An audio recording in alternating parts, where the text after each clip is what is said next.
Namaskar, welcome back.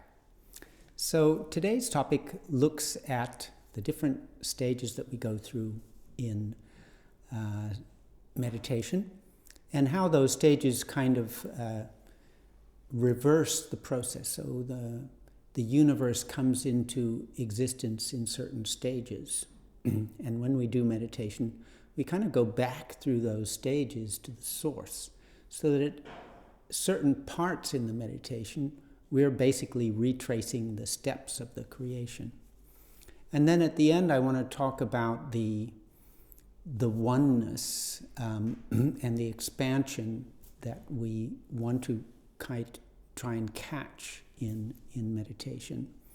And the idea, the little phrase that I found interesting in this is that the I feeling, the total sense of I feeling, means when your I feeling includes everything, that I feeling is God.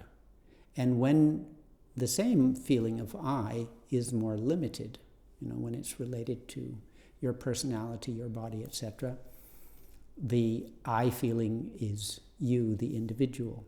So total I feeling is God, partial I feeling is human, right? So that's the basic ideas we'll look at in this discourse. And this discourse is taken, actually, I took a few pieces from here and there on the theme. The first one is from Spiritual Lessons from the Bhagavad-Gita, Part 3. The second one is from, where is it? I haven't got the references for the second and the third one, but they're just very short passages. The main is Spiritual Lessons of the Gita.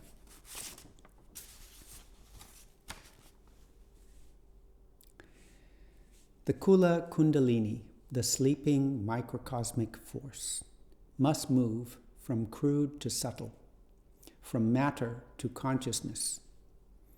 In the process of movement from crude to subtle, it will have to seek out first the solid factor, then the liquid factor, then the luminous factor, then the aerial factor, then the ethereal factor. After these comes the mind, which itself has several stages. Passing gradually through all these stages, it finally reaches the Atman and Paramatman, the individual soul and the supreme soul. When the mind merges in Paramatman, we call that state Nirvikalpa Samadhi. When, however, the mind reaches Paramatman, but instead of merging in it, merges in the mind of Paramatman, we call that state Savikalpa Samadhi. Now, while rising upwards, the first step is the solid factor, where it rests.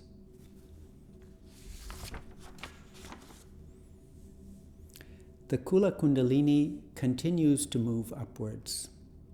What is above the solid factor? Apa Tattva. In which chakra? The Svadhisthana. What does Apa mean? Liquid.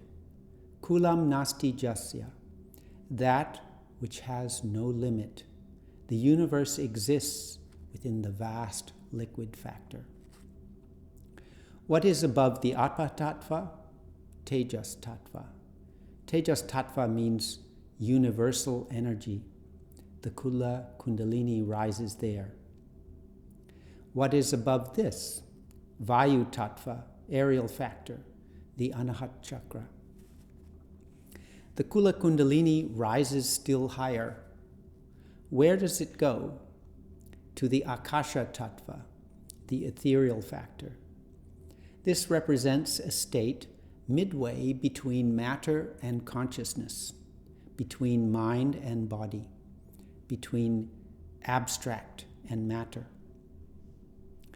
A little higher is the region of the mind, and a little lower, the region of Vayu Tattva, which comes under the category of matter. When a person performs an action, crude or subtle, and moves towards crudeness or subtlety, where is that clash focused? In the ethereal factor. A little above is the realm of the mind, and a little below the realm of matter. The battle is most pronounced in the ethereal factor, because it occupies the middle point between the mind above and matter below.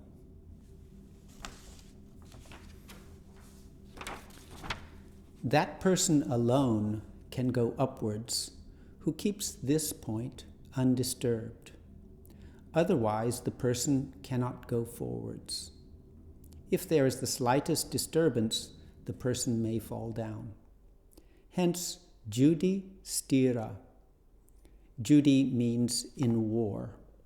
One who keeps oneself stira, unaffected, unassailed, at the time of battle, who keeps one's balance in battle, who is perfectly poised for upward motion during spiritual practice, and never loses one's balance at the peak of fighting, is Yudhishthira, the eldest Pandava brother. So that was the section from Spiritual Lessons from the Gita, part 3. And the rest is 2 other short quotes.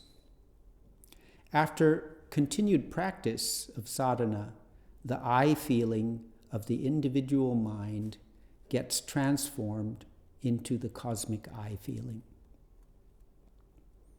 And when, due to ignorance, microcosms think that there is something more besides Paramapurusha, the Supreme Consciousness, it is called the non-integral outlook. Conversely, when they feel in the core of their hearts that there is nothing within or without except Paramapurusha, and that whatever exists is nothing but his imagination, that is called the integral outlook. To attain savikalpa, nirvikalpa, or sampragyat samadhis, the development of an integral outlook is essential.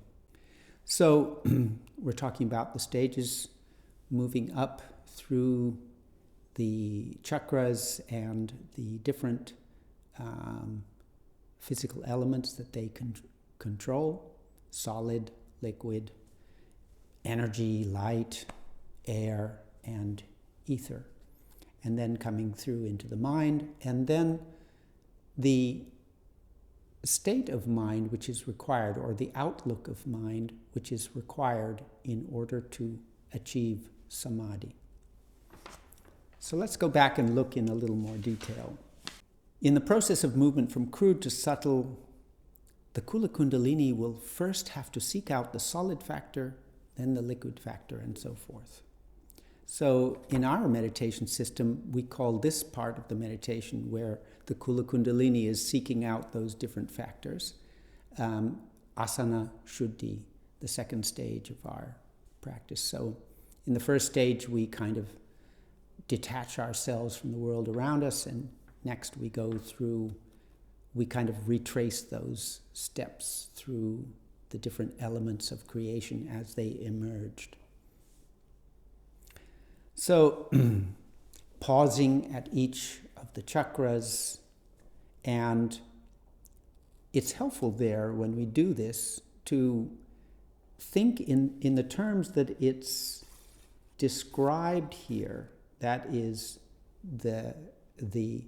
we are pausing at the solid factor, right? Not that I am pausing at first chakra, of course that's where it's located, but what am I focusing on?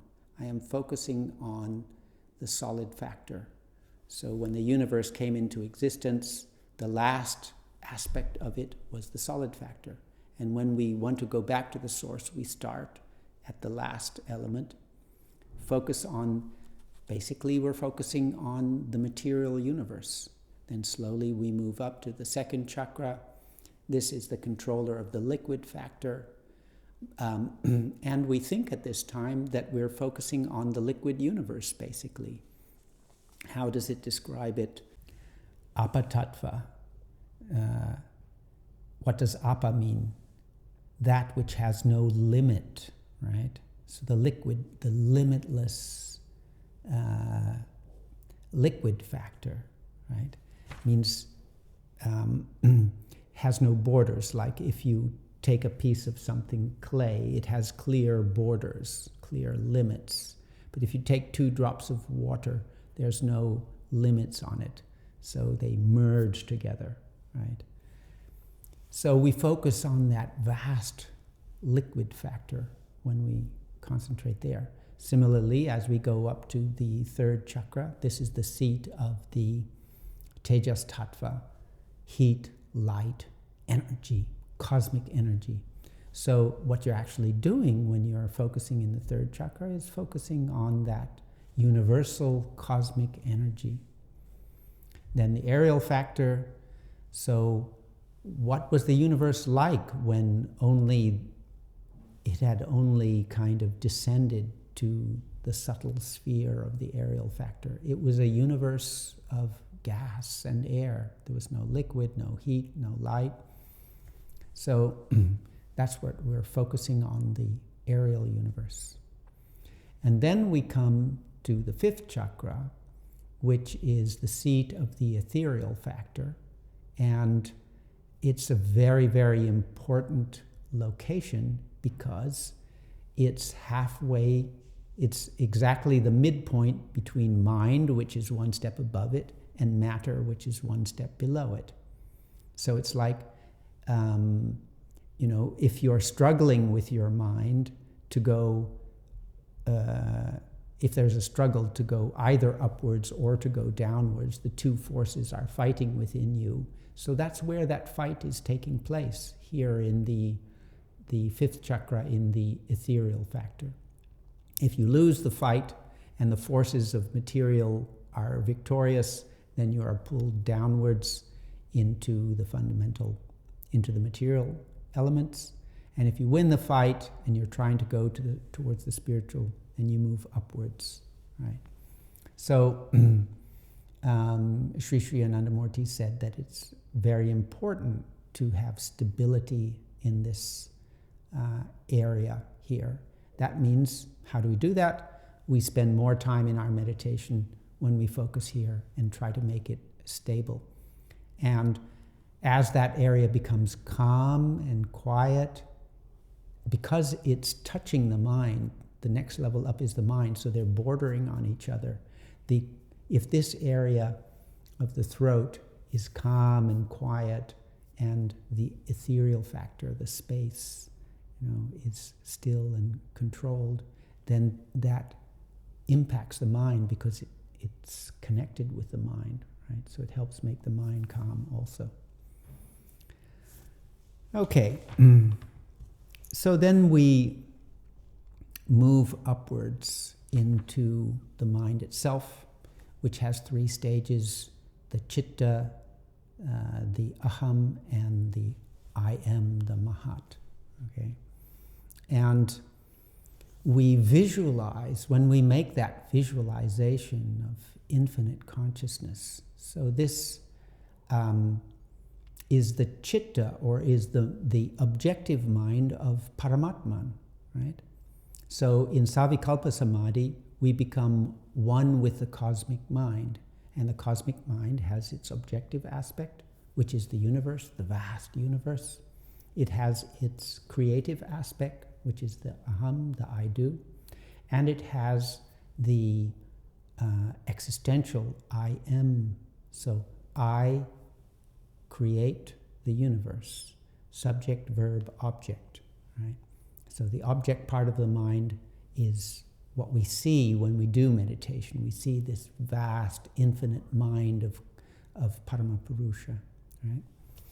And so that brings us to the last part, this feeling of I am that vastness. So the secret of meditation, as Sri Sri Anandamurti said on many occasions, is hidden in your I feeling. But when that I feeling is limited, it's human. But when it is infinite, when it includes the totality and everything, I am the eternal totality. When the same I feeling is eternal and infinite, then you are Paramapurusha. So, total I feeling is God, partial I feeling is the human being. And then in the last section, it talks about when, due to ignorance, microcosms think that there is something more besides Paramapurusha. It is called non-integral outlook. So when your I feeling is small, that is the non-integral outlook, right? But when you have merged with the cosmic mind, and your I feeling includes everything, the total I feeling, right? Then everything is included within you. Nothing is excluded. That is the integral outlook. So to attain savikalpa, nirvikalpa, and sampragyat samadhis, the development of an integral outlook is essential. So how do we do that practically? Everything is included within myself. We take that idea in meditation, right? I imagine the vastness of the cosmic mind, and I feel all this is me, right? So my sense of self is expanded to include everything.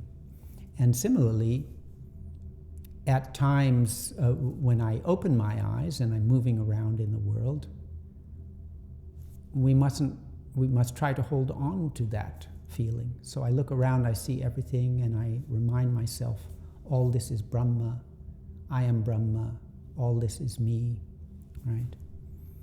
Here, as long as all this is me, as long as there's no duality, everything is Brahma, everything is me, as long as there's not two, it means basically the same thing. It doesn't matter whether it's me or you or he or love, as long as there's only one, it's the same. Right? Sometimes we neglect the inside. You can look around you and say, all this is me, but you've left out the molecules of yourself. So you may think everything is God, but still be able to have the feeling that I'm not a good person, right? So you have to apply that idea that everything is God also internally. So everything I can possibly see around me is God, and every molecule and atom of my being is also God, right? So I look inwards and I think my mind, my thoughts, every atom of my being is God. So that brings in that integral outlook from your internal view. And I look outwards and I think everything I see, everything in the universe, the entire universe is within me, is my imagination. And if you have both of those together, right? Every thought, my mind, every atom of my being is God. And open your eyes and everything I see around me, that also is God. If you combine those two, then you've got everything within your integral outlook. So I hope that adds a little bit of depth and interest to the stages of your meditation when you're going up through the chakras. And I hope also that that gives some practical advice as far as how do you create or how do you attain that integral outlook, which is so important if we want to experience the state that we're trying to achieve, Samadhi. Thank you for joining us, and have a great day. Namaskar.